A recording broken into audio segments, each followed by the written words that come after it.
Hello friends, welcome to DCB biology. अरे दीवानो, मुझको पहचानो, कहाँ से आया, मैं हूँ कौन? मैं हूँ डॉन। यस मित्रांनो, मी तुमच्या सगळ्यांचा लाडका आदी भैया तुमच्यासाठी घेऊन आलोय आजचं पुढचं लेक्चर आपलं life processes in living organism part 1 मधलं। पण आपलं लेक्चर किती आहे? हे लेक्चर आहे आपलं तिसरं लेक्चर, थर्ड लेक्चर। या आधीचे 2 लेक्चर आपण या चॅप्टरचे कंप्लीट केलेले होते, ज्या की मध्ये आपण एरोबिक रेस्पिरेशन आणि अनएरोबिक रेस्पिरेशन कंप्लीट केलं होतं। आता आपल्याला सगळ्यात पुढचा पार्ट म्हणजे मेन इम्पॉर्टंट पार्ट बघायचा आहे, तो म्हणजे आपला सेल डिव्हिजनचा पार्ट, बरोबर नाही? ज्याच्यामधून की तुम्हाला question difference between mitosis meiosis अशा प्रकारचे मेन इम्पॉर्टंट क्वेश्चन विचारले जातात, बरोबर आहे की नाही? तर कुठलीही टाइमपास न करता आपल्याला तो पुढचा जो टॉपिक आहे आपला तो स्टार्ट करायचाच आहे। परंतु मला तुम्हाला इथे एक सांगायचं आहे की कालच्या लेक्चर मध्ये आपला एक पॉइंट मिस झाला होता, तुम्हाला तो लक्षात नसून आला, परंतु मला तो लक्षात आला, त्याच्यामुळे आज आपण त्याच्यापासून सुरुवात करूया आणि मग सेल डिव्हिजन स्टार्ट करूया। हे बघा मित्रांनो, आपण एक सुद्धा पॉइंट तुमचा मिस करत नाही, कारण की मी जे इथं शिकवणार त्याचाच तुम्ही अभ्यास करणार, मला माहिती आहे। कारण की मी जे वाचलं, मी जर म्हणलं सर फायबर शिकवलं नसतं तुम्ही म्हणलं यार एवढं इम्पॉर्टंट नाही, बरोबर नाही? पण आपल्याला प्रत्येक गोष्ट शिकायची। आता फायबर्स म्हणजे काय, आपण विटामिन्स बघितले, मिनरल्स बघितले, वॉटर्स बघितले, बरोबर नाही? नंतर आपण आता शेवटी बघणार आहे fibres. Fibres are also essential nutrients. काय म्हणलंय? ते सुद्धा गरजेचे आहे आपल्यासाठी। In fact we cannot digest the fibres. आता ही लाईन तुमच्यासाठी महत्त्वाची आहे की बाकीचे जेवढ्या पण गोष्टी आहेत आपल्या बॉडीमध्ये त्या डायजेस्ट होतात, परंतु फायबर्स डायजेस्ट होत नाही, कारण की त्याला लागणारं जे एन्झाइम आहे, बरोबर नाही? आपण प्रत्येक याच्यात बघितलं की समजा माल्टोज असेल, माल्टोज शुगरचं कन्व्हर्जन आपल्याला जर याच्यामध्ये करायचं असेल ग्लुकोजमध्ये, तर आपण काय माल्टेज नावाचं एन्झाइम वापरतो, बरोबर नाही? म्हणजे असं पॉलिसॅकराइड पासून जर मोनोसॅकराइड बनवायचं असेल तर आपण काय करतो, त्याचा एन्झाइम वापरतो। तशा प्रकारे कोणत्याही गोष्टीला डायजेस्ट करण्यासाठी एन्झाइम हा कॅटलिस्ट असतो, त्याचं कॅटलिस्टचं काम करत असतो। पण इथं आपल्या बॉडीमध्ये कोणताच एन्झाइम नाही, कशाला?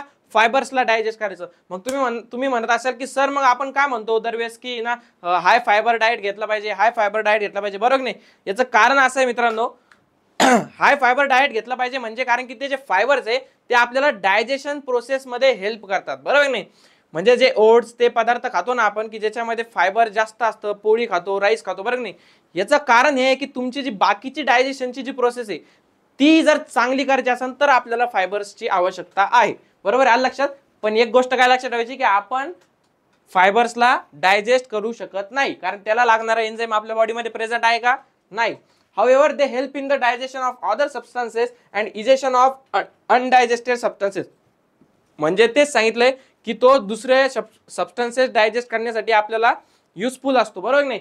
परंतु इजेशन ऑफ अनडायजेस्टेड सबस्टन्सेस म्हणजेच इजेशन म्हणजे काय? बाहेर फेकणे। जे अनडायजेस्टेड सबस्टन्सेस आहे त्यांना बाहेर काढण्याचं काम सुद्धा कोण करतो? फायबर। म्हणजे तुमची जी सुशी, बरोबर नाही? तुम्ही सकाळी 1 नंबर 2 नंबरला जाता ना, त्यातलं जे 2 नंबर आहे ते 2 नंबर चांगल्या प्रकारे तुमचं जे स्टूल आहे, तुमचं जे फिकस आहे ते चांगल्या प्रकारे पास झालं पाहिजे, बरोबर नाही? त्याचं काम कोण, त्याच्यासाठी हेल्प कोण करतं आपल्याला?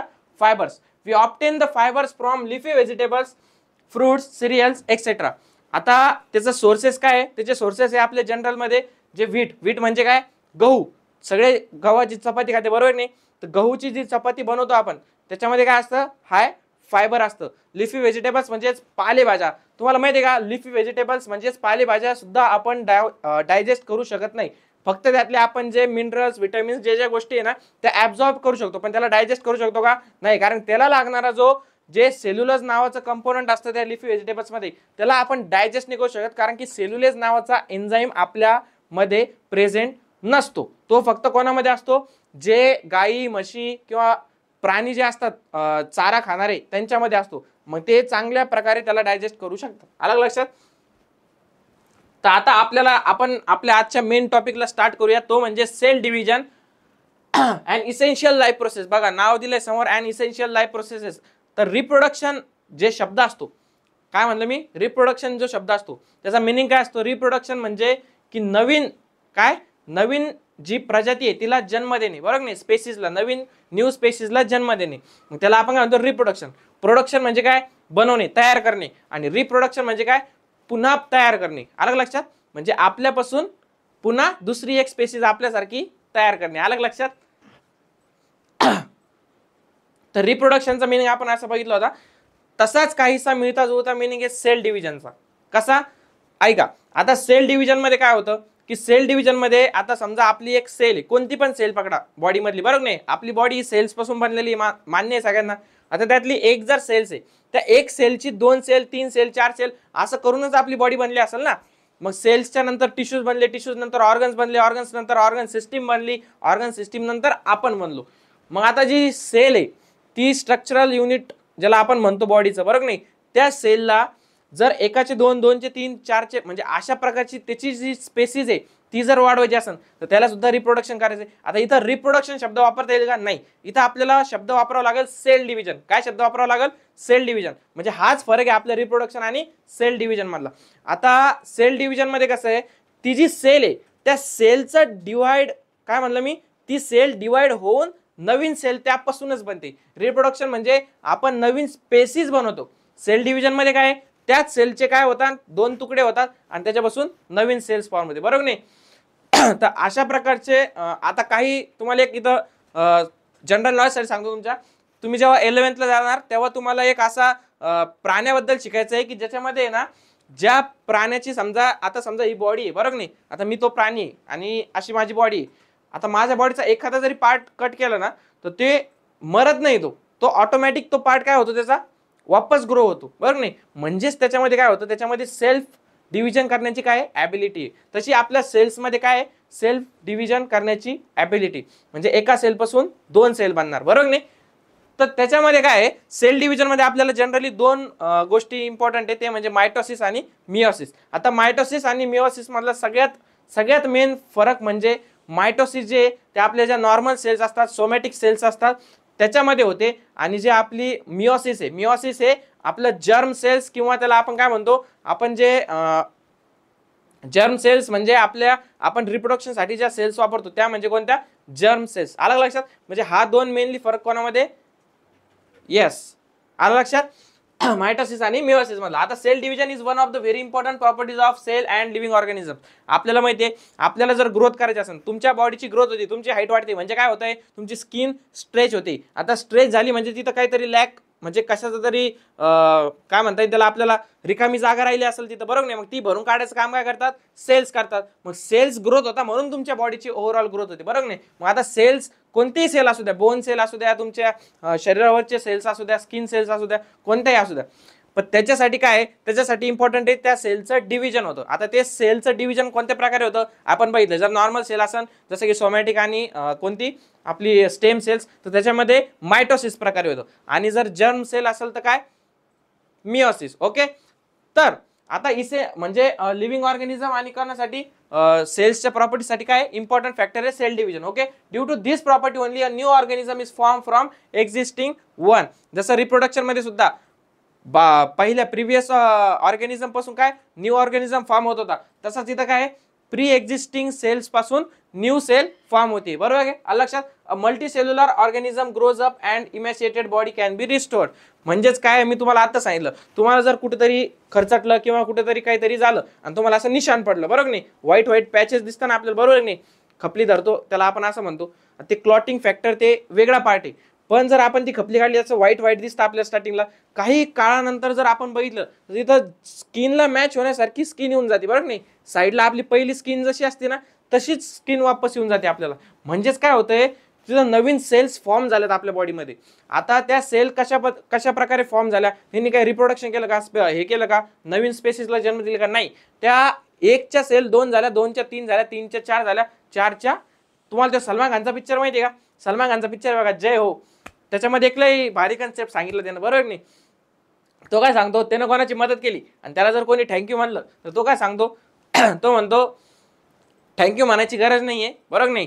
तुम्ही काय करा, तुम्ही पुढच्या 3 जणांना मदत करा आणि त्या 3घांना सांगा की तुम्ही 3 जणांना मदत करा. म्हणजे असं करून येणार कितीतरी लाखो करोडो लोक एकमेकांची मदत करायला लागतील, अशी त्याची कन्सेप्ट असते.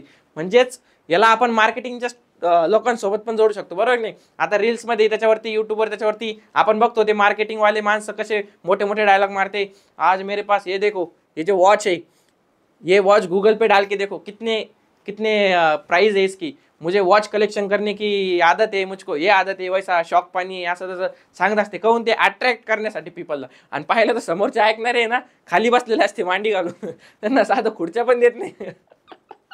तर तशा प्रकारचे मित्रांनो काही काही बड्या बड्या बाता करणारे फेकणारे लोक असतात, बरोबर नाही. मग त्यांची पण मार्केटिंग वाल्यांचं कसं असतं, त्यांचा अलगच स्कॅम असतो, त्यांची दुनियाच वेगळी असते, बरोबर नाही.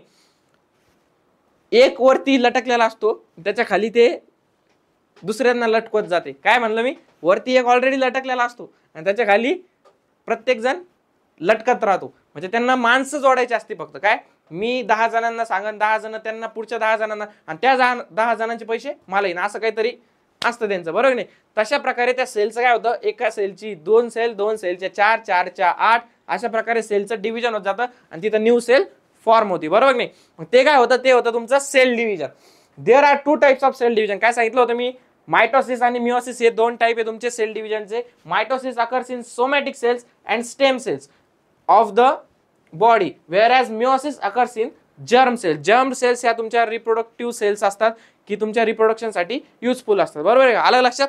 आणि ज्या आपल्या सोमॅटिक सेल्स किंवा स्टेम सेल्स आहे त्या म्हणजे तुमच्या नॉर्मल सेल्स. आता स्टेम सेलची एक वेगळी सुद्धा प्रॉपर्टी की त्या स्टेम सेल्स जर आपण स्टोअर करून ठेवल्या तर भविष्यात जर एखादा ऑर्गन असला किंवा काय म्हणतात त्याला, आपलं काहीतरी डिफेक्ट झाला बॉडीमध्ये, एखादा ऑर्गन फेल झाला किंवा निकामी झाला, तर आपण त्या स्टेम सेल्स पासून तो ऑर्गन्स बनवू शकतो आपल्याला आणि मग आपल्या बॉडीमध्ये टाकू शकतो. म्हणजे एवढं सायन्स पुढे गेलेलं मित्रांनो आणि त्या स्टेम सेल्सचा एवढा यूज आहे, बरोबर आहे, आलं लक्षात. तर चला आपण सुरू करूया. Before study of cell division. अरे आपण आता सेल डिव्हिजनचा स्टडी चालूच करणार होतो की काय सांगितलंय, before study of cell division we should know the structural organization of cell. तुम्हाला सेलची माहिती पाहिजे, त्याचं स्ट्रक्चरल ऑर्गनायझेशन म्हणजे ओव्हरऑल त्या सेलचं स्ट्रक्चर कसं आहे ते तुम्हाला माहिती पाहिजे. We have studied earlier each cell has a nucleus besides other cell organelles are also present. Before any type of cell division the cell doubles up its chromosome number present in its nucleus, that is if chromosome number is 2n. आता हे बघा, एक simple story सांगतो तुम्हाला, story नाही, तुम्हाला direct आता structure काढतो मी सेलचं. आता तुम्हाला हे माहिती असेल सेलचं स्ट्रक्चर, पण तरी सुद्धा आपण वापस एकदा बघू. ही काय तुमची, ही आहे तुमची सेल, बरोबर आहे, आलं लक्षात. ही प्लाझ्मा मेम्ब्रेन, सेल मेम्ब्रेन ज्याला आपण म्हणतो. या सेल मेम्ब्रेन मध्ये काय असतं तुमचं, सेल मेम्ब्रेन असतं तुमचं, काय असतं रे सेल मेम्ब्रेन मध्ये, सायटोप्लाझम असतं का. हे बघा सेल मेम्ब्रेन मध्ये काय आहे तुमचं, हे पूर्ण सायटोप्लाझम आहे, ओके. हे बघा, हे व्हाईट व्हाईट जेवढं दिसतंय ना तुम्हाला, हे सगळं तुमचं काय आहे, सायटोप्लाझम. आता याच्यामध्ये आय थिंक काय काय असतं, भरपूर गोष्टी असतात सर, मायटोकॉन्ड्रिया असतं, बरोबर नाही, व्हॅक्युल्स असतात, आय थिंक काय काय असतं, चला कमेंट मध्ये सांगा. प्रोकॅरियोटिक युकॅरियोटिक दोन्ही सेल्स मध्ये काय काय असतं, काय डिफरन्स असतो, ज्यांना येतो त्यांनी पटकन कमेंट मध्ये सांगा माझे डायग्राम काढायच्या आधी. बघू आपण कोणाला किती येतं, आता कमेंट मध्ये सांगा सगळ्यांनी. चला आपले झालं हे सायटोप्लाझम काढून, खूप मेहनत घेतली आपण या सायटोप्लाझम काढण्याकडं, मेन मुद्दा आपला बाजूला राहून गेला. चला आता सायटोप्लाझम काढलं, ही दिसली तुम्हाला येलो कलरची सेल मेम्ब्रेन, याच्यामध्ये सायटोप्लाझम, याच्यामध्ये काय असतं तुमचं, याच्यामध्ये असतं तुमचं न्यूक्लियस. काय असतं, न्यूक्लियस.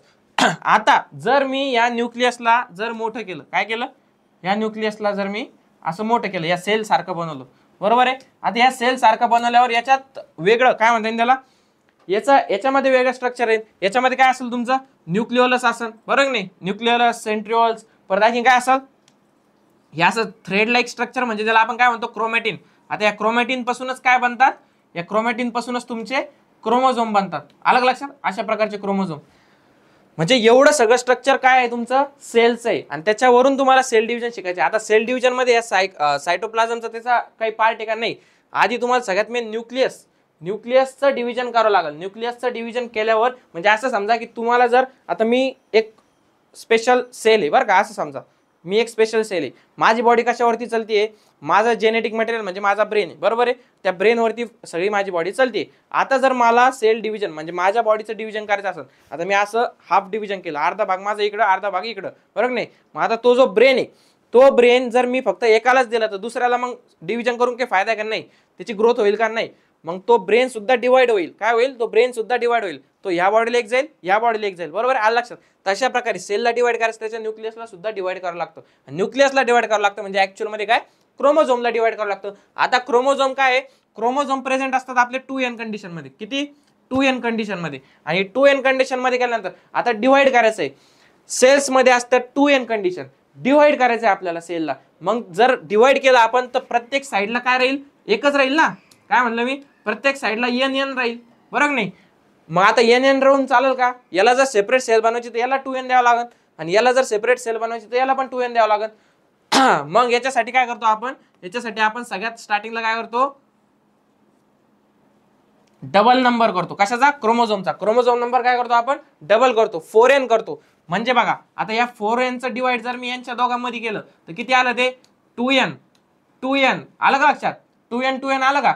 आता हे आपल्याला डिवाइड करायचे. याची सेपरेट सेल बनवली 2n ची, आणि याची सेपरेट सेल बनवली आपण 2n ची. आता या झाल्या का दोन सेल सेपरेट, आणि बघा 2n क्रोमोझोम नंबर सुद्धा मेंटेन ठेवलेला आहे. आलं का लक्षात. अशा प्रकारचं मित्रांनो, आता तुम्हाला सिंपल भाषेमध्ये मायटोसिसच समजून सांगितलं मी. चला आता आपण डिटेल मध्ये बघू मायटोसिस. ओके, सगळ्यात पहिले a pair of each type of chromosome present in 2n condition. मी म्हणलो ना 2n कंडिशन मध्ये, whereas single chromosome of each type is present in n condition and their structure is like the shown in figure. हे बघा आता सगळ्यात पहिले मी बऱ्याच मुलांचा डाऊट इथं क्लिअर करतो. मी जेव्हा तुमच्या एजचा होतो, बरोबर नाही, जेव्हा मी तुमच्या वयाचा होतो तेव्हा मला सुद्धा असे काहीतरी डाऊट पडत होते.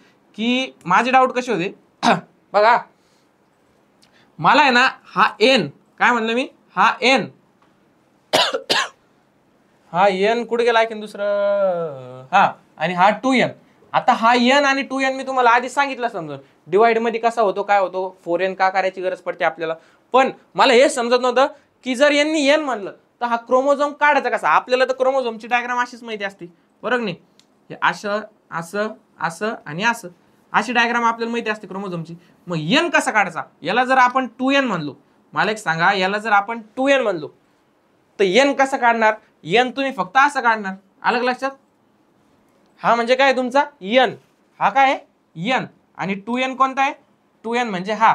आता हा 2n हा n, याच्यामध्ये आता तुम्हाला स्ट्रक्चर लक्षात घ्यायचं आहे. बघा हा जो मधला स्ट्रक्चर आहे ना, हा जो मधला डॉट दिसतोय जिथं ते दोन्ही अटॅच होते, बरोबर नाही, हा म्हणजे तुमचा कोण असतो, हा असतो तुमचा सेंट्रोमियर. आलं लक्षात, हा कोण असतो तुमचा सेंट्रोमियर. ओके, आता हा झाला तुमचा सेंट्रोमियर. आता हा जो पार्ट आहे तुमचा कोणता, दोन्हीचा सेम आहे बरं का, इथं सुद्धा सेंट्रोमियर आहे.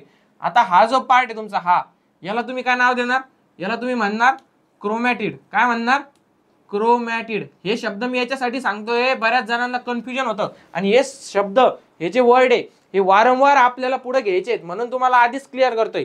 याला सेंट्रोमियर आपण म्हणणार. हे जे त्याचे पाते, बरोबर नाही, पंख्यासारखे पाते दिसते ना, त्याला आपण क्रोमॅटिड म्हणणार, बरोबर आहे, आलं लक्षात. हे इथपर्यंत तुम्हाला समजणं इम्पॉर्टंट होतं बस. आता बाकी काही नाही, इथं तुम्हाला स्ट्रक्चर दिलंय, सेंट्रोमियर दिलंय, हा जो आहे तुमचा, हा काय तुमचा सांगा बटन, क्रोमॅटिड आहे. आता सिस्टर, आणखीन एक टर्म सांगायची मला तुम्हाला, सिस्टर क्रोमॅटिड काय असतं, बरोबर नाही, आणि होमोलोगस क्रोमोझोम काय असतं ते सुद्धा सांगायचंय. ओके, हे काढले मी आता तुमचे 2 क्रोमोझोम. हा, हे थोडंसं जरा अपंग झाल्यासारखं वाटतंय मला, याला जरा नीट काढतो. हे बघा, हे काय काढले मी, 2 क्रोमोझोम काढले. आता सिस्टर क्रोमॅटिड कोणाला म्हणणार तुम्ही, आणि नॉन सिस्टर कोणाला म्हणणार, नीट लक्षात घ्या मित्रांनो, याच गोष्टी कळणं इम्पॉर्टंट आहे. आता ह्या ज्या 2 दिसत आहेत तुम्हाला, काय म्हणलं मी, हे जे पाते आपण सांगितले होते त्याला आपण काय म्हणतो, तो क्रोमॅटिड. आणि आता सिस्टर क्रोमॅटिड बघायचे आपल्याला. हा सेंट्रोमियर दिसला तुम्हाला, हा किती सेंट्रोमियर आहे, एकच सेंट्रोमियर आहे, बरोबर आहे. एका सेंट्रोमियरला किती 4 पाते, बरोबर आहे. म्हणजे ही कंडिशन कोणती आली का लक्षात तुम्हाला, ही कंडिशन आहे तुमची 2n कंडिशन. ओके, आता याच्यामध्ये हे जे एका साईडचे जे दिसतंय ना तुम्हाला, ही एक n कंडिशन आणि ही एक n कंडिशन. हे बघा, लिहू का मी इथं, हे सेपरेट n आणि हे सेपरेट n, असे दोन्ही मिळून एकाच सेंट्रोमियरला अटॅच आहे, बरोबर आहे. म्हणजे हे जे पाते ना 2, या पात्याला आपण काय म्हणू, याला आपण म्हणू, या क्रोमॅटिडला सिस्टर क्रोमॅटिड. आता सिस्टर का कोणाला म्हणतो आपण, सिस्टर म्हणजे एकाच आईच्या पोटातून जन्म घेतलाय त्यांनी, बरोबर आहे की नाही. सिस्टर म्हणजे काय, आता तर आपण आपलं काय म्हणतात त्याला, आपण जे प्लेज घेतो सकाळी सकाळी ते जरा वेगळंच सांगतं आपल्याला, all Indians are my brothers and sisters, बरोबर की नाही. पण नंतर तुम्ही म्हणते all Indians are my brothers and sisters except 1, बरोबर नाही. तर एक्सेप्ट 1 बिन काही नाही इथं, जे एका आईच्या पोटातून जन्म घेते त्यांना आपण काय म्हणतो, सिस्टर, बरोबर आहे. मग सिस्टर म्हणजे काय, जुळ्या बहिणी, सिस्टर क्रोमॅटिड. आता हे क्रोमॅटिड आहे म्हणून आपण याला काय म्हणलो, सिस्टर क्रोमॅटिड. आलं लक्षात. सिस्टर क्रोमॅटिड काय म्हणलो आपण, आलं लक्षात सगळ्यांना? ओके. आता सर मग याचा सेंट्रोमियर वेगळा आहे, बरोबर आहे? याचा सेंट्रोमियर वेगळा आहे आणि याचा सेंट्रोमियर वेगळा आहे. इथं सुद्धा दोन सिस्टर क्रोमॅटिड आहेत का? हो बरोबर आहे, इथं सुद्धा दोन सिस्टर क्रोमॅटिड आहेत या दोघं. मग सर याच्यात आणि याच्यात काय रिलेशन आहे? कोणामध्ये म्हणलं मी? याच्यात आणि याच्यामध्ये. कारण यांचा सेंट्रोमियर एक आहे का? नाही. मग यांना आपण काय नाव दिलं? यांना आपण नाव दिलं मित्रांनो, नीट लक्षात घ्या, यांना काय नाव दिलं? अरे ग्रीन काढतो यार, तुम्हाला असं कलरचं जरा प्रॉब्लेम येईल, समजणार नाही. हे ग्रीन दिसतंय सगळ्याला? हा. याला आपण नाव काय देणार? याला आपण नाव देणार नॉन सिस्टर क्रोमॅटिड. काय म्हणलं मी? Non sister chromatid. थोडा वेळ जाऊ द्या इथं बेसिकला, पण ज्याचं बेसिक चांगलं आहे त्यांनी काही नाही पुढे घेऊन व्हिडिओ बघायचा, आपलं लेक्चर बघायचं. पण ज्याला माहित नाही त्यानं थोडासा वेळ द्या आणि इथं ह्या कन्सेप्ट क्लिअर करून घ्या. ह्या कन्सेप्ट क्लिअर झाल्या ना, पुढं तुम्हाला मायटोसिस मिओसिस समजणं म्हणजे काहीच आवड नाही. इथपर्यंत लक्षात आलं? सिस्टर क्रोमॅटिड काय, नॉन सिस्टर क्रोमॅटिड काय, सेंट्रोमियर कशाला म्हणतात. आणि सगळ्यात मेन एक शेवटची गोष्ट, वारंवार आपण होमोलोगस क्रोमोझोम होमोलोगस क्रोमोझोम हा वर्ड यूज करत असतो. तर होमोलोगस म्हणजे काय? हा 2n कंडिशन मधला क्रोमोझोम ऍज इट इज त्याचा, ऍज इट इज काय म्हणलं मी? ऍज इट इज त्याचा जुळा भाऊ हा दुसरा क्रोमोझोम 2n कंडिशन मधला. अलग लक्षात? आता या दोघांना आपण काय म्हणणार? या दोघांना आपण एकमेकांचे होमोलोगस म्हणणार. काय म्हणणार? होमोलोगस. होमोलोगस आपण कोणाला म्हणतो? जे जुळे भाऊ असतात ना घरामध्ये, त्यांना आपण काय म्हणतो? होमोलोगस. म्हणजे माझ्यासारखाच दिसणार एक दुसरा, मग आम्ही काय झालो? दोघं जण होमोलोगस. मग हे क्रोमोझोम पण सारखेच दिसत आहे. याला 4 पाते, याला 4 पाते, म्हणजेच याला 2 क्रोमॅटिड आहे, इकडून क्रोमॅटिड आहे 2, याला एक सेंट्रोमियर आहे, याला एक सेंट्रोमियर आहे. मग हे काय झाले? Homologous chromosome. अलग लक्षात? असे जे होमोलोगस क्रोमोझोम आहे, याला जर आपण असं आता याला मी शॉर्टमध्ये असं काढतो फक्त, बरं का? कोणी म्हणू नका हे काय, हे आता क्रोमोझोम आहे तुमचे. ओके, असे तुमची क्रोमोझोम आहे. आता याला जर मी एकामागे एक असे काढत गेलो, बरोबर नाही? हा तुमचा काय झाला? हा तुमचा क्रोमोझोम नंबर झाला, बरोबर नाही? हा तुमचा काय झाला? Chromosome number. तसे आपल्या बॉडीमध्ये किती पेयर्स असतात? या तुमच्या पेयर्स आहेत, बरोबर आहे? ही एक पेयर, ही एक पेयर, ही एक पेयर, ही एक पेयर. आपल्या बॉडीमध्ये किती असतात पेयर? चला पटकन कमेंटमध्ये सांगा किती पेयर असतात. चला 23 पेयर असतात, बरोबर राईट, 23 पेयर असतात. आणि त्याच्यामध्ये जे 22 पेयर जे ते आपले ऑटोझोम्स असतात, बरोबर नाही? आणि 1 काय असते? आपली सेक्स पेयर, बरोबर नाही? शेक्सपियर नाही म्हणले मी, काय असतात? सेक्स पेयर ज्याला आपण म्हणतो, जे की XY असेल तर आपण त्याला काय म्हणतो? मेल. आणि जर XX असेल तर काय म्हणतो आपण त्याला? फिमेल. ओके, बरोबर राईट. अलग लक्षात? इथपर्यंत क्लिअर आहे सगळ्यांना? चला आता मायटोसिसला लगेच स्टार्ट करू आपण. Somatic cells, stem cells divide by mitosis. काय सांगितलंय? सोमॅटिक आणि काय म्हणलं? स्टेम सेल्स कशाने डिवाइड होतात? मायटोसिसनं. आणि मग जर्म सेल्स कशाने होतात? येस, बरोबर, मिओसिसनं. Mitosis is completed through 2 main steps. आता त्या 2 मेन स्टेप्स कोणत्या आहे? सगळ्यात पहिली कोणती आहे तुमची? कॅरिओकायनेसिस. कॅरिओकायनेसिस म्हणजे काय? Nuclear division. काय म्हणलंय मी? Nuclear division. जर ही तुमची सेल आहे, याच्यामध्ये हे तुमचं न्यूक्लियस आहे, याचं दोघांचं डिवाइड होणार, या सेलला वेगळं न्यूक्लियस जाणार आणि या सेलला वेगळं न्यूक्लियस जाणार. या प्रोसेसला आपण काय म्हणतो? या प्रोसेसला आपण म्हणतो कॅरिओकायनेसिस. काय म्हणतो? कॅरिओकायनेसिस. लक्षात घ्या दोन्ही मधला फरक. कॅरिओकायनेसिस म्हणजे डिव्हिजन ऑफ न्यूक्लियस. चला, कॅरिओकायनेसिस. आणखी दुसरी स्टेप कोणती आहे? सायटोकायनेसिस, ज्याच्यामध्ये सायटोप्लाझ्मिक डिव्हिजन होणार. काय? सायटोप्लाझ्मिक डिव्हिजन. म्हणजेच आधी न्यूक्लियसचं डिव्हिजन झालं आणि नंतर या बाहेरच्या सायटोप्लाझमचं सुद्धा डिव्हिजन झालं. म्हणजेच काय? दुसरी स्टेप तुमची सायटोप्लाझमिक. सायटोकायनेसिस, ज्याच्यामध्ये सायटोप्लाझमचं डिव्हिजन होणार. दिसतंय हे सगळ्यांना? ओके, या 2 स्टेप्स तुम्हाला शिकायच्या आहे. कशामध्ये? मायटोसिसच्या अंडर. चला, कॅरिओकायनेसिस. आता कॅरिओकायनेसिस चालू करू, म्हणजे कोणत्याही सेलला आधी डिवाइड करायचं, त्याच्या न्यूक्लियसला डिवाइड करावं लागेल. तर कॅरिओकायनेसिस इज कम्प्लिटेड थ्रू 4 स्टेप्स. चला, 4 स्टेप्स मध्ये ते कॅरिओकायनेसिस होणार आहे. कसं होणार आहे बघू आपण.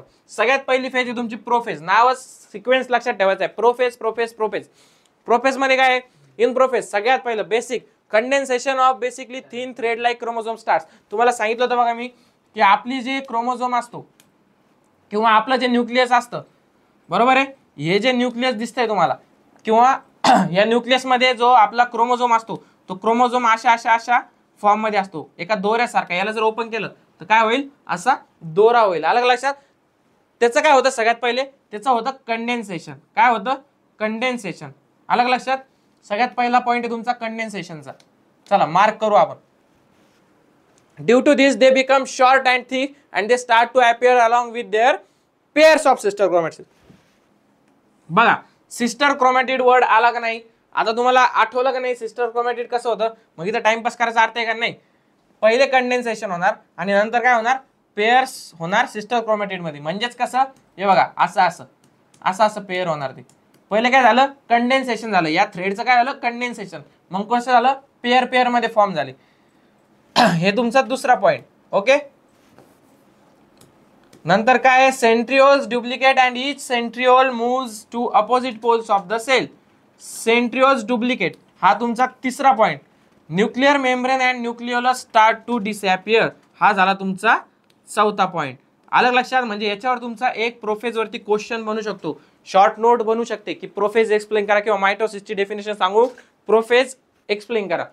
त्याच्यामध्ये तुम्ही 4 पॉइंट लिहायचे की ज्याच्यामध्ये सगळ्यात पहिले होतं कंडेन्सेशन.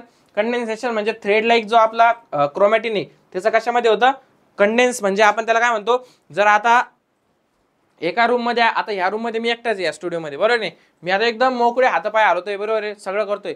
जर मी आणखीन 100 लोक आणून बघितले तर मला असं मोकळं राहता येईल का नाही, मला असं कंडेन्स फॉर्म मध्ये राहावं लागेल, असं असं निघावं लागेल बाहेर, असं असं असं असं, बरोबर आहे. आलं, त्याला आपण काय म्हणतो कंडेन्स होणं, बरोबर आहे. सगळ्यात पहिले कंडेन्सेशन, नंतर काय होतं, नंतर तुमचे जे क्रोमोझोम आहे ते काय होतात पेअर फॉर्म करतात. कशात, पेअर ऑफ सिस्टर क्रोमॅटिड्स.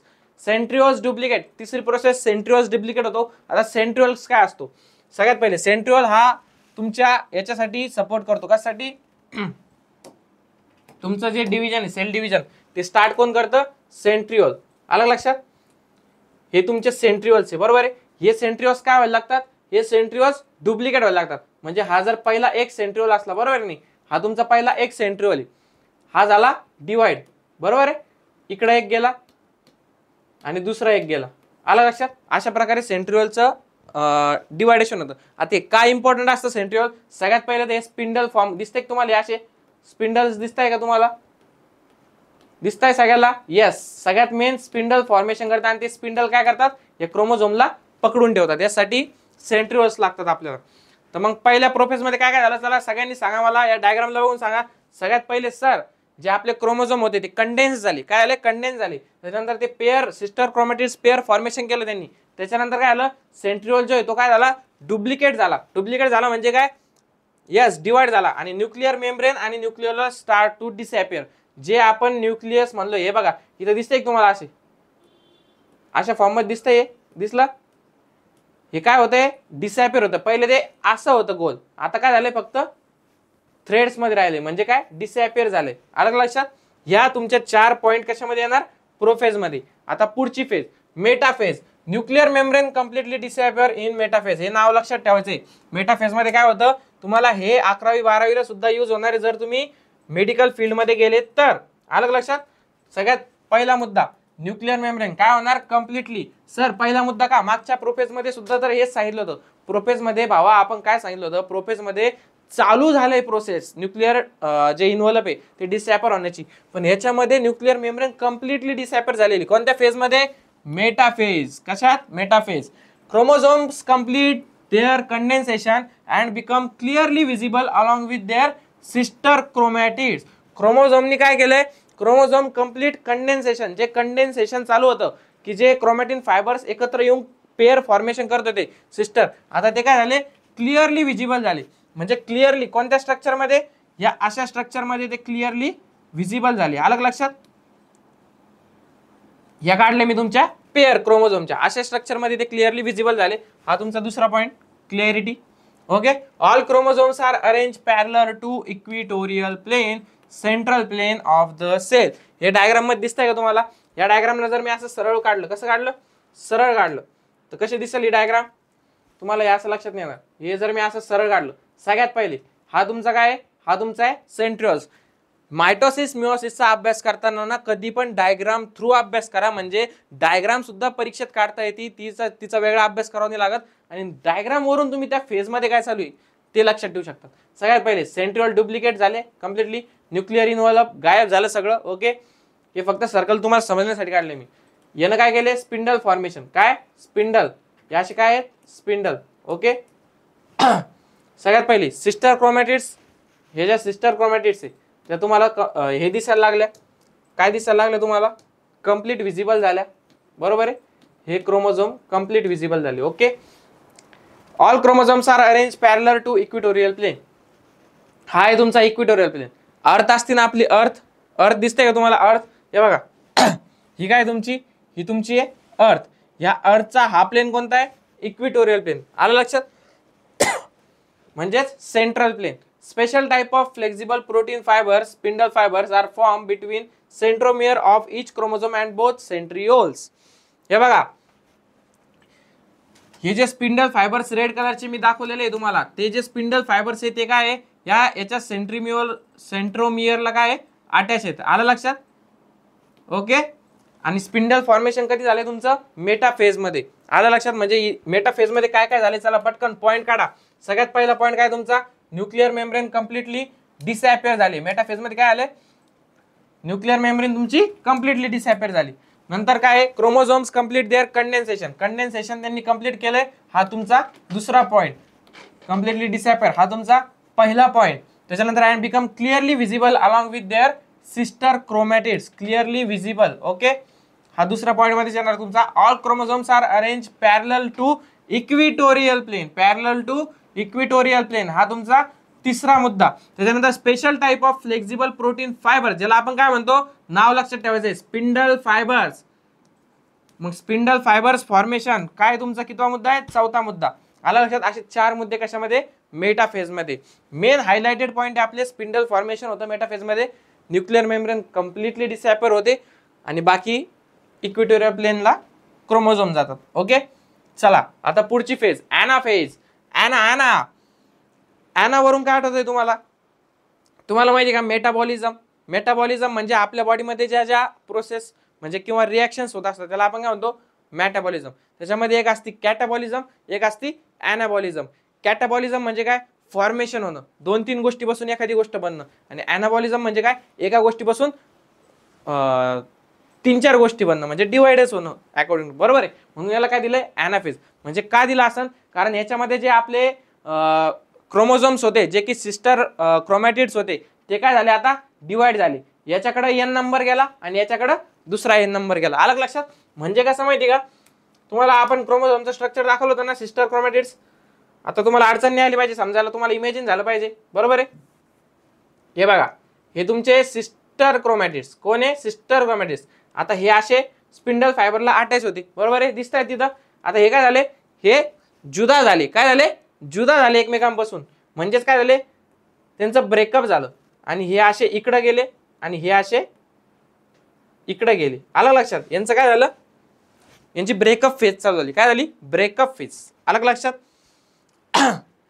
सगळ्यात पहिले ती गोष्टी, ॲनाफेज, सेंट्रोमियर स्प्लिट. काय, centromere splits thereby sister chromatids of each chromosome separate and they are pulled apart in opposite direction with the help of spindle fibres. Spindle फायबर्सच्या याच्यामध्ये काय झालं, ते अपोजिट डायरेक्शनला एकमेकांच्या पुल्ड अपार्ट, बरोबर आहे. आलं लक्षात. सगळ्यात पहिलं हे separated sister chromatids are called as a daughter chromatids. म्हणजे जे आता सिस्टर क्रोमॅटिड्स होते, सिस्टर का, कारण ते एकमेकांसोबत राहायचे, बरोबर नाही, जुळे भाऊ बहीण म्हणलो आपण त्यांना, असे राहायचे. पण आता काय झालं, त्यांचं झालं आता ब्रेकअप. आता ते काय झाले, असे एक इकडे वाढल्या जाऊ लागलं आणि एक कुठं इकडे वाढल्या जाऊ लागलं. म्हणजेच काय, त्यांचं ब्रेकअप झाले. मग आता याच्यामुळे यांना काय झालं, आपण डॉटर क्रोमॅटिड्स. काय म्हणलंय, daughter chromatids. Chromosomes being pulled appear like a bunch of bananas. हे तुम्हाला बनाना सारखं दिसतंय का, बंच ऑफ बनाना कसा असतो, चला पटकन सांगा मला, बंच ऑफ बनाना कसा असतो. हे बघा, तुम्हाला केळं माहित नाही का यार, काय माणसं यार तुम्ही, असे कसे लोक यार तुम्ही. किती डझन आहे केळं सध्या, काय भाव चालू आहे केळांचा, सांगा पटकन. हे बघा, हा आहे तुमचा बंच ऑफ, थोडं मिरची सारखं दिसतंय ते, पण थोडंसं समजून घ्या, पिवळं पिवळं काढले म्हणजे काय, बनानाज आहे, बरोबर आहे. हा तुमचा बंच ऑफ बनानाज. एका डझन मध्ये किती असतात, 12. आणि हाफ डझन म्हणजे 6. पहिले ना मला डझनच कळत नव्हतं, डझन काय असतं काय. मी म्हणतो अरे किलो ऐकलं होतं, लिटर ऐकलं होतं, डझन काय, डझन म्हणजे 12. हापूस आंबे पण डझन मध्ये भेटतात मित्रांनो, बरोबर आहे. तर हे दिसतंय का तुम्हाला, हे स्ट्रक्चर थोडंसं केळीवानी बनानावानी दिसतंय का, केळं दिसतंय का, बरोबर आहे. असे एक पुल्ड अपार्ट म्हणजे एकमेकांपासून काय झाले, दूर झाले, बरोबर आहे, एकमेकांपासून जुदा हो गए वो. तो सगळ्यात मेन ॲनाफेज मध्ये तुम्हाला काय असं लक्षात ठेवायचं आहे, ॲनाफेज म्हणजे काय म्हणलं मी, ॲनाफेज म्हणजे जो दो प्रेमी है, क्या है, जो दो प्रेमी है उन प्रेमियों को जुदा करना, क्या करना, जुदा करना। वो जुदा करने का काम कौन करता है, एनाफेज करता है। तो एनाफेज जब जब तुम वर्ड सुनोगे तब तब तुम्हें क्या याद आना चाहिए, जुदाई। यस, जुदाई जुदाई, ओ यार बड़ी लंबी सी जुदाई। टिलोफेज, आता शेवटची फेज आहे टिलोफेज, म्हणजे त्यांना आपण वेगळं केलंय, सेपरेट केलंय, जुदा केलंय एकमेकांपासून। पुढे काय करायचं, आणखी काय काय करायचं राहिलंय बघितलंय। The chromosome which have reached at opposite poles of the cells, काय झाले आता, क्रोमोझोम जे स्पिंडल फायबर्समुळे एकमेकांपासून दूर वाटले गेले होते ते काय झाले, अपोजिट पोल्सला गेले। Okay, start to decondense due to which they can again become thread like thin and invisible. म्हणजे टेलोफेज मध्ये जे आपण त्याला कंडेन्सेशन केलं होतं, म्हणजे तुम्हाला एक सांगू टेलोफेज कशी लिहायची, सगळ्यात पहिली जी फेज होती ना आपली प्रोफेज, त्या प्रोफेजची एकदम अपोजिट लिहायची। प्रोफेज मध्ये काय झालं होतं, कंडेन्सेशन झालं होतं, इथं काय लिहायचं, डिकंडेन्स, काय झाले, डिकंडेन्स, आणि वापस काय, थ्रेड लाईक थिन आणि इनविजिबल व्हायला लागली। न्यूक्लिअर मेम्ब्रेन, तिथं काय होतं, ती nuclear membrane appears to be डिसॲपियर, म्हणजेच काय, ती डिसॲपियर व्हायला सुरुवात झाली होती, बरोबर नाही, परंतु इथं काय, nuclear membrane is form around each set of chromosomes, आलं लक्षात। Thus, two daughter nuclei are formed in a cell nucleolus, also disappears in each daughter nucleus, spindle fibers completely disappear। म्हणजे ज्या ज्या गोष्टी आतापर्यंत घडत आलेल्या त्या न्यूक्लियस मध्ये त्या सगळ्या हळूहळू गायब होत्या, स्पिंडल गायब होऊन गेली। हे न्यूक्लियस जे न्यूक्लियस आता काय झाले, वेगळे वेगळे, न्यूक्लिओलस काय झाले, वेगळे वेगळे, आलं लक्षात। Nucleolus also appears in each daughter nucleus, याच्यामध्ये या डॉटर न्यूक्लियस मध्ये न्यूक्लियस दिसतंय, याच्यामध्ये न्यूक्लिओलस दिसतंय, आलं लक्षात। स्पिंडल फायबर्स दिसत आहेत का, नाही, स्पिंडल फायबर्स पण आता हळूहळू गायब व्हायला लागलेले, म्हणजे प्रोफेसच्या एकदम उलट लिहायचं सगळं, आलं लक्षात। आता in this way karyokinesis is completed and cytokinesis begins, म्हणजे आतापर्यंत तुम्हाला सगळ्यात सांगितलं होतं दोन स्टेप मध्ये होतं, कॅरिओकायनेसिस आणि सायटोकायनेसिस। त्यातला आपण न्यूक्लिअर डिव्हिजन बघितलेले आहे 4 फेजेस मधून, प्रोफेज, मेटाफेज, ॲनाफेज आणि टिलोफेज। त्याच्यामध्ये स्टेप बाय स्टेप तुम्हाला सांगितलं कोणत्या फेज मध्ये कोणती प्रोसेस होती, बरोबर नाही, जास्त डोकं लावायचं का नाही, तुम्हाला तेवढे प्रत्येक फेज मध्ये 3-4 पॉईंट लक्षात ठेवायचे। प्रोफेज आणि टिलोफेज ते एकमेकांच्या अपोजिट आहे, त्याला लक्षात ठेवायची गरज नाही, एक लक्षात ठेवायची कोणती पण। ओके, आता आपल्याला बघायचंय न्यूक्लियसचं डिव्हिजन झालेलं आहे, आता आपल्याला त्या सेलला डिवाइड करायचंय। म्हणजे ही डायग्रामला तुम्ही ऑब्झर्व केलंय का, हे बघा, तुम्ही मला पेनाचा वापर करायलाच लावता शेवटी, आहे की नाही। चला तुमच्यासाठी ते पण करू आपण, आळसपणा दाखवून काही फायदा नाही, बरोबर आहे की नाही। ही तुमची एक सेल होती पहिली, अलग लक्षात, ही जरी आता 8चा आकडा दिसत असला तुम्हाला आडवा, तरी ही तुमची एक काय होती पहिले, सेल। मग याला आपण काय केलं, याच्यामध्ये होता न्यूक्लियस, हा तुमचा होता एकच न्यूक्लियस होता, हा काय होता तुमचा असा एकच न्यूक्लियस होता। मग त्या प्रोफेज, मेटाफेज, ॲनाफेज त्या प्रोसेस करून आपण काय केलं, त्यांना जुदा केलं एकमेकांपासून, काय केलं, जुदा केलं। ही बाहेरची जशीच्या तशी बरं का सेल, टिलोफेज, इकडं स्पेशल न्यूक्लियस तयार झाला, इकडे स्पेशल न्यूक्लियस तयार झालं, बरोबर आहे।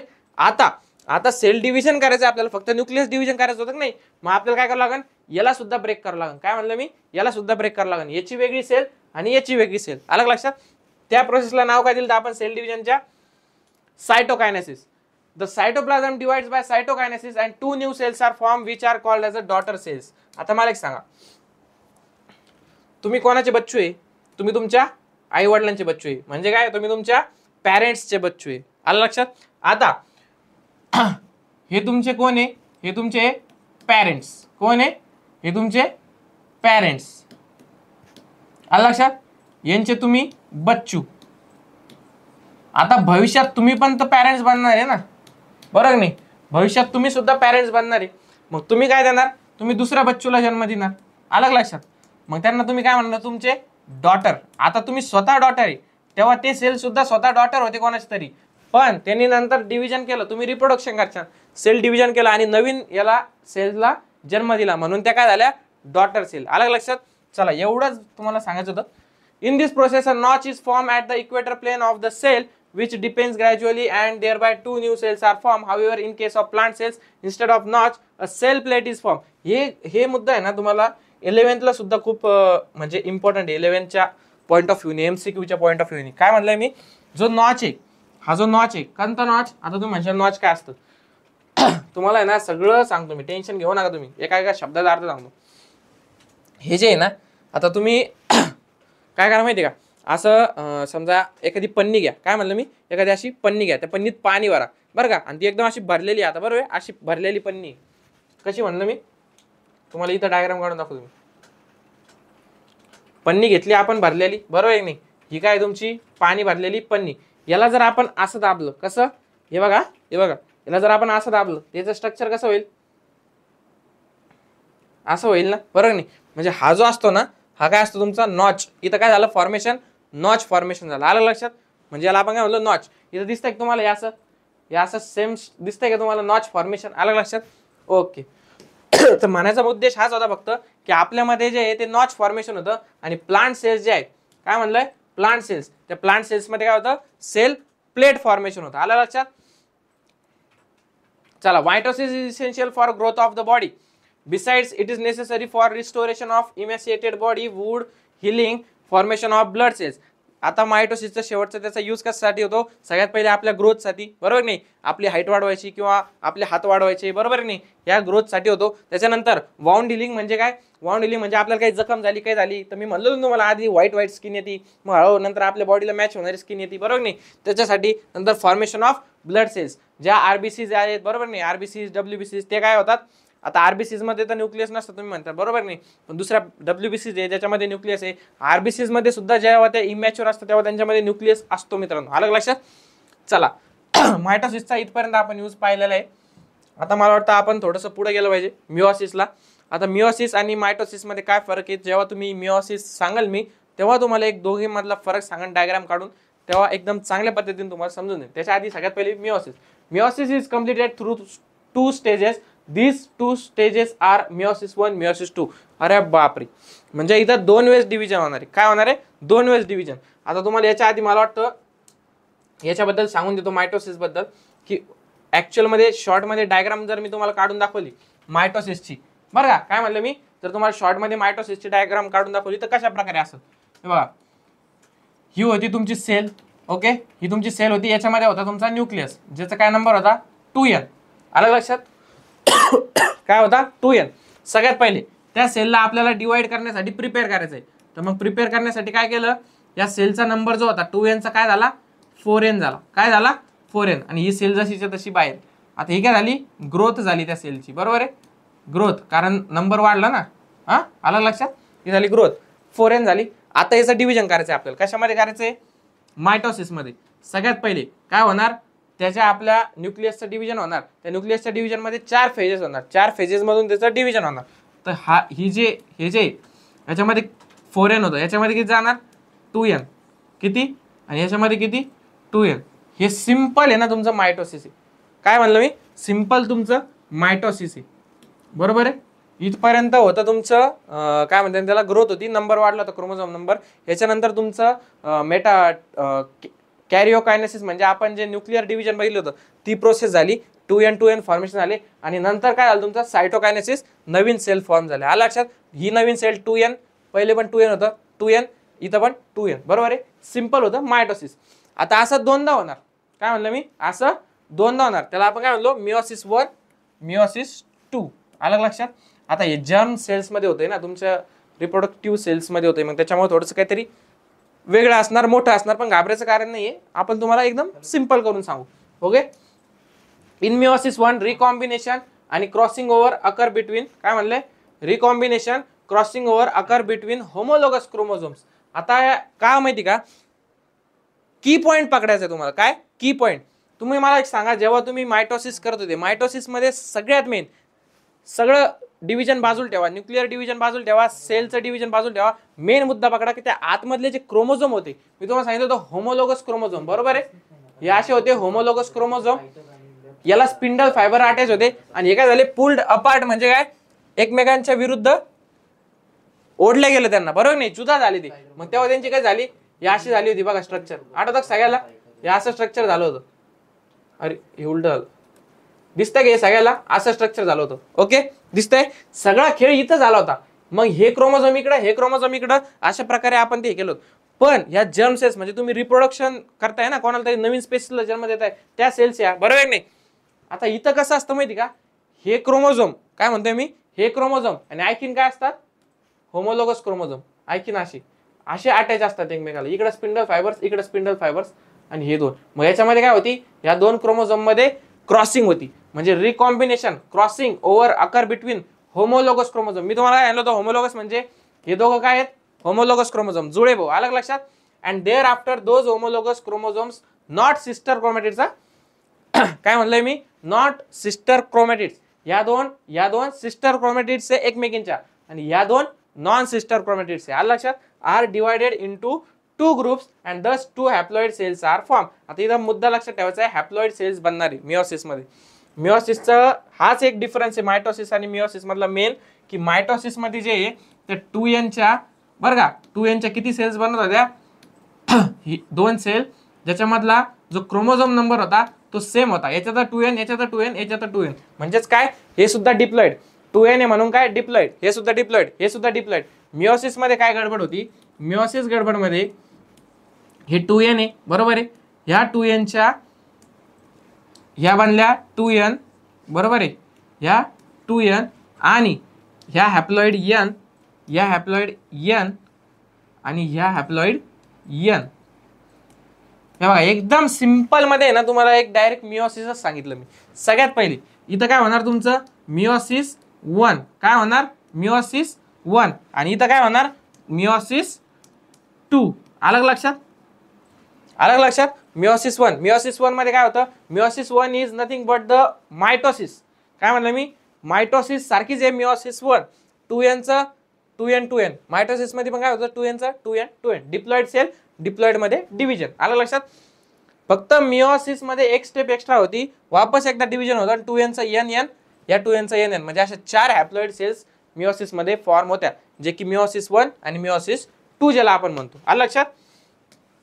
तर चालू करू. Meiosis 2 is just like mitosis. In this stage, the two haploid daughter cells formed in meiosis 1 undergo division by separation of recombined sister chromatids and 4 haploid daughter cells are formed. म्हणजेच काय, sorry तुम्हाला एक काय बोललो होतो मी, की meiosis 1 जे ते मायटोसिस सारखे, मिओसिस 2 वेगळी स्टेप आहे, बरोबर की नाही. तर कसं आहे ते, हे बघा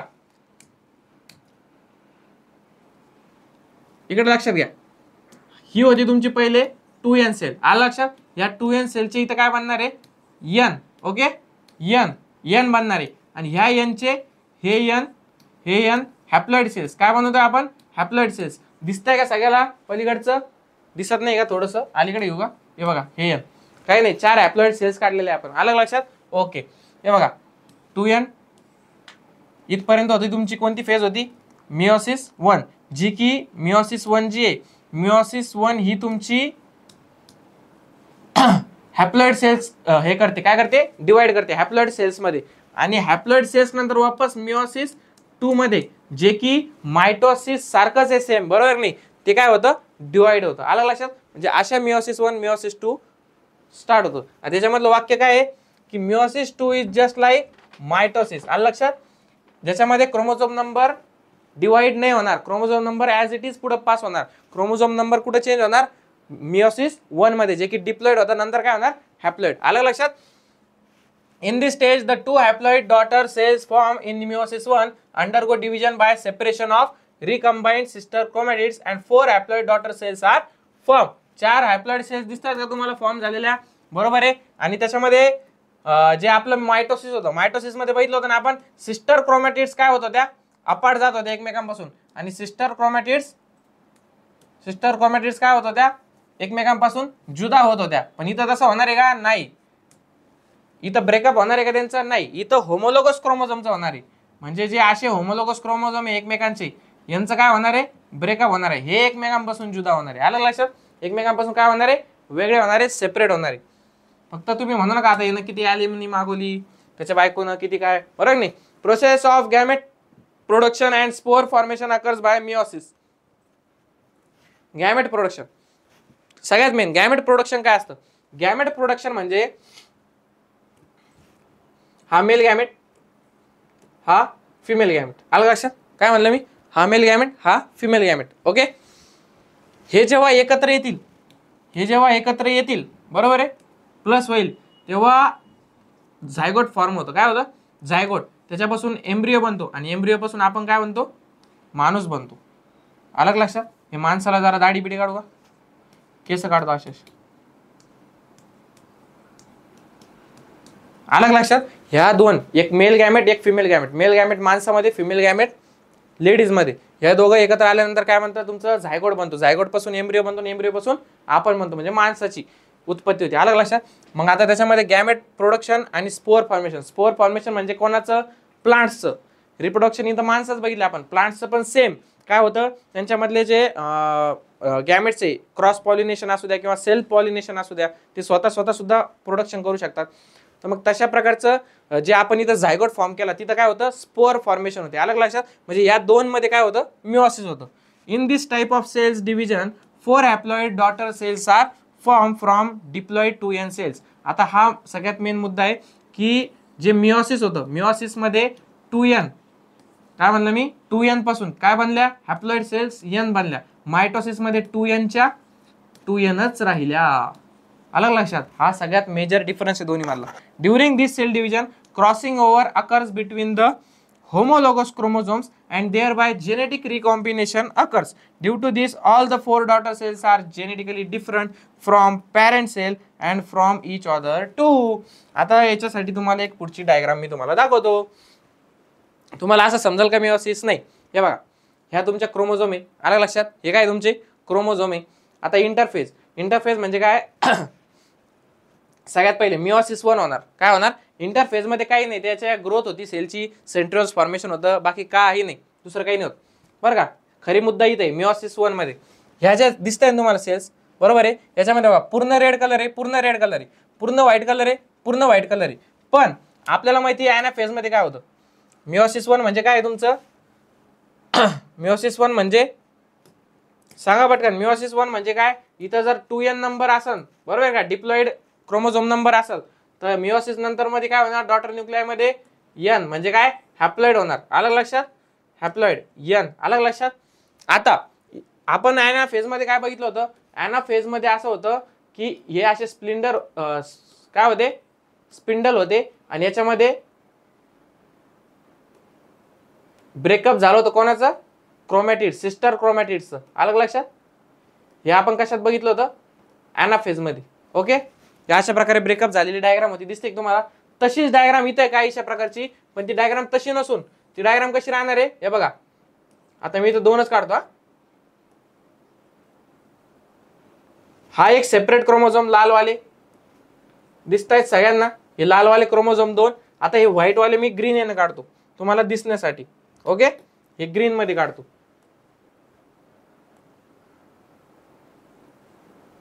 यार माझी डायग्राम चांगली नाही यार, तुम्ही थोडंसं ऍडजस्ट करा मित्रांनो.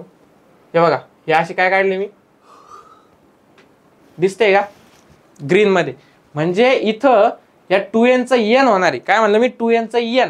म्हणजे हे जे n होते, 2n कसे बनते, n प्लस n, म्हणजे यांचं डिव्हिजन होणार आहे डायरेक्ट. आलं लक्षात. फक्त न्यूक्लियसचं नाही, क्रोमोझोमचं सुद्धा डिव्हिजन होणार. यांच्या इकडं, यांच्या इकडं. मग त्याच्यामध्ये काय होणार, याचे काय म्हणलं मी, याचे पार्ट इकडे जाणार, याचे पार्ट इकडे जाणार, या क्रोमॅटिडचा पार्ट इकडे जाणार याच्यामध्ये. म्हणजेच काय होणार, रिकॉम्बिनेशन होणार. रिकॉम्बिनेशनचा अर्थच असा असतो की, रिकॉम्बिनेशन किंवा क्रॉसिंगचा अर्थ असा असतो की सेपरेट गुण होणार.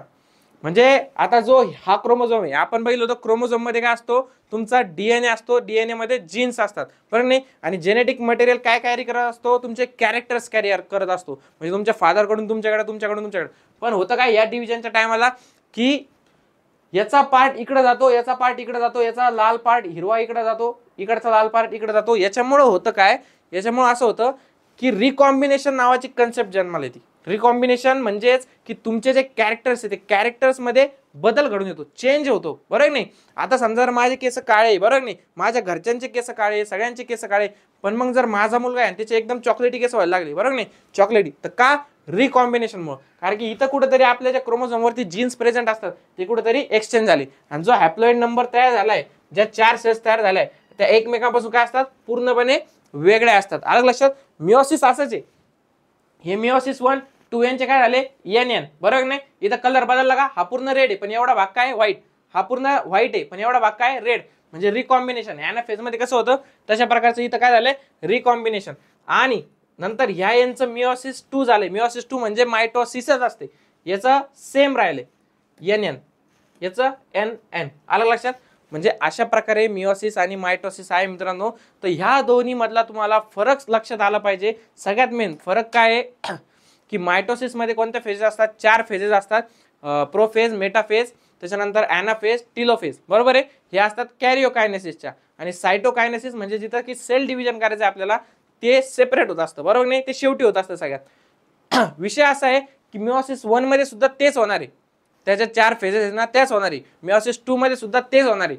पण मिओसिस 1 मध्ये जो नंबर आहे, डिप्लॉइड नंबर आहे, त्याचा आपल्याला हॅप्लॉइड होणार आहे. आणि या हॅप्लॉइडचा नंतर वापस हॅप्लॉइडच नंबर राहणार आहे. आलं लक्षात? मिओसिस 2 मध्ये, जे की मायटोसिस मध्ये डिप्लॉइड नंबरचा डिव्हिजन झाल्यानंतर डिप्लॉइडच नंबर राहत होता. म्हणजे क्रोमोझोम नंबर चेंज होत नव्हते. तिथं जर 23 पेअर असेल तर पुढच्या ज्या 2 डॉटर सेल्स बनणार आहे, ते प्रत्येक एका डॉटर सेलकडे 23च पेअर राहणार. पण मिओसिस मध्ये काय, आता गॅमेट फॉर्मेशन करायचं आहे ना आपल्याला, त्याच्यामुळं एक गॅमेट मिळून ते 2 गॅमेट बनणार आहे ना. मग जर त्याला 2Nच ठेवला आपण, तर 2N मिळून काय बनणार? 4N. मग ती सेल म्हणजे काय राहील? ती सेल डिफेक्टिव्ह सेल राहील. बरोबर नाही? मग आपल्याला चांगले सेल्स बनवायचे आहे जर रिप्रोडक्शन करायचं असलं तर. मग त्यासाठी गॅमेट फॉर्मेशनसाठी हॅप्लॉइड सेल पाहिजे. आणि ती कशा मिळते? मिओसिस 1 आणि मिओसिस 2 पासून. आलं लक्षात? तर या दोन्ही मधला जो डिफरन्स आहे तुमच्या लक्षात आला असेल. बरोबर नाही? अशा प्रकारे आपण जो चॅप्टर नंबर 2 आहे तुमचा life processes in living organism, हा इथं एंड केलेला आहे आपल्या शेवटच्या टॉपिकवरून, सेल डिव्हिजन पासून, ज्याच्यामध्ये मायटोसिस आणि मिओसिस मी तुम्हाला सांगितलेलं होतं. आता आपल्याला पुढचा चॅप्टर यायचा आहे life processes in living organism part 2. त्याला सुद्धा तुम्ही असंच लक्ष देऊन मन लावून ऐकशाल अशी तुमच्याकडून अपेक्षा करतो. आणि या चॅप्टरला आता चॅप्टर कंप्लीट झालेलं आहे. याच्यावरती आपण एक शॉर्ट बनवणार आहे की याच्या बसले जे PYQs होते त्यांना लिहायची पद्धत कशी असते, त्याला कशा पॉईंट वाईज लिहिलं पाहिजे, किंवा या मायटोसिस आणि मिओसिस मधला डिफरन्स काय, याच्यावरती आपण शॉर्ट बनवणार आहे. तर ते सुद्धा तुम्ही नक्की बघा. आता आपलं चॅप्टर झालेलं आहे. तुम्हाला करायची एक क्वेश्चन प्रॅक्टिस. त्या क्वेश्चन प्रॅक्टिससाठी सगळे जेवढे PYQs आहे किंवा तुमचं जे नवनीत टार्गेट गाईड असतात त्याच्यामधून सुद्धा तुम्हाला अभ्यास करायचा आहे. तो अभ्यास तुम्ही करणार अशी नक्कीच मला खात्री आहे. बरोबर नाही? तर भेटूया पुढच्या लेक्चरमध्ये. तोपर्यंत तुम्ही तुमचा अभ्यास करत राहा. आम्ही तुम्हाला सपोर्ट करत राहू. आणि असेच आपल्या लेक्चरला लाईक करत राहा, शेअर करत राहा. आणि आपल्या चॅनलला अजूनही सबस्क्राईब केलं नसेल तर सबस्क्राईब करत राहा. Okay, bye, take care.